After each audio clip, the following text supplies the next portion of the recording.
উনি ফিরতেই হবে ওনাকে।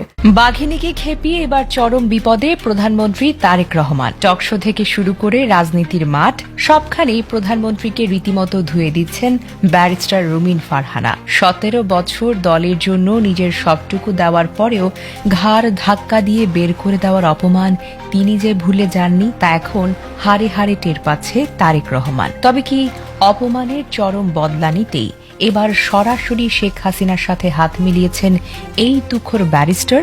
রাজনীতির পাড়ায় এখন একটাই কানাঘুষা, হাসিনাকে আবার দেশের মাটিতে ফিরিয়ে এনে তারেক রহমানের গদি উল্টে দেওয়ার মাস্টার প্ল্যান নিয়ে মাঠে নেমেছেন রুমিন ফারহানা। টকশোতে বসে তার একের পর এক বোমা ফাটানো বক্তব্য শুনে রীতিমতো কাঁপছে খোদ প্রধানমন্ত্রীর চেয়ার। রুমিন ফারহানার মতো একজন বুদ্ধিমতীকে ছুঁড়ে ফেলে প্রধানমন্ত্রী যে কত বড় ভুল করেছেন তা এখন সবার সামনে পরিষ্কার। বাঘিনীর এই চরম প্রতিশোধে কি তবে সত্যি সত্যি পতন হতে যাচ্ছে তারেক রহমানের?